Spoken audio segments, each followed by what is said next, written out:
ইরানের ইসলামিক শাসন ব্যবস্থার বিরুদ্ধে আবারও সরব হলেন দেশটির নির্বাসিত যুবরাজ রেজা পাহলভি। বর্তমান শাসন ব্যবস্থা চলমান থাকলে ইরানিদের জন্য কোনো ভালো ভবিষ্যৎ নেই বলে আশঙ্কা জানান তিনি। বর্তমান সময়কে ইসলামী শাসনের অবসান ঘটানো এবং রাজনৈতিক পরিবর্তনের অন্যতম সেরা সময় হিসেবে মনে করছেন পাহলভি।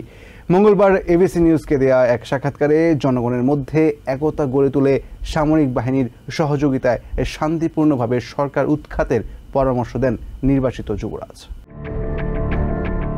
ইরানের শেষ শাহ মোহাম্মদ রেজা পাহলভির ছেলে রেজা পাহলভি বর্তমানে নির্বাসিত অবস্থায় আমেরিকায় বসবাস করছেন। মঙ্গলবার এবিসি নিউজকে দেয়া এক সাক্ষাৎকারে তিনি বলেন, যতদিন ইরানে ইসলামপন্থী রাজনৈতিক দল ক্ষমতায় থাকবে সে পর্যন্ত ইরানিদের উন্নয়ন, স্বাধীনতা কিংবা জানমালের নিরাপত্তার নিশ্চয়তা নেই।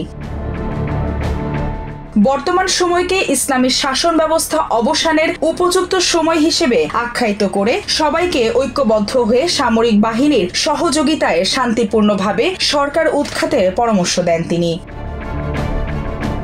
ইরানে মানবাধিকার লঙ্ঘনের প্রতিবাদে কেবল নিন্দা নয়, বরং কার্যকর উদ্যোগ নিতে পশ্চিমা বিশ্বকে আহ্বান জানান রেজা পাহলভি। ইরানের বর্তমান শাসন ব্যবস্থাকে অভিশপ্ত মতাদর্শের বাহক আখ্যা দিয়ে কঠোর সমালোচনা করে রেজা পাহলভি বলেন, বর্তমান সরকার শুধু ইরানিদের অধিকার কেড়ে নিচ্ছে না, বরং বিপর্যয়ও ডেকে আনছে। একটি গণতান্ত্রিক ও ধর্মনিরপেক্ষ ইরান গড়াই তার একমাত্র লক্ষ্য বলে জানান দেশটির নির্বাসিত যুবরাজ। আন্তর্জাতিক সংকট তৈরির জন্য বর্তমান ইসলামপন্থী সরকার ইরানের সম্পদ ব্যবহার করছে বলেও অভিযোগ করেন তিনি।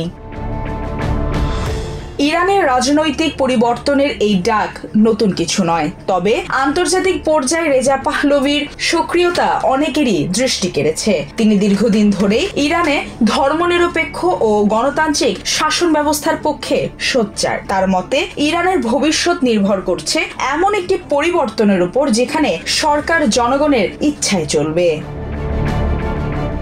Maliha Chowdhury, TVN24 news desk. New York থেকে সম্প্রচারিত TVN24 টেলিভিশন বিশ্বজুড়ে বাঙালির কণ্ঠস্বর।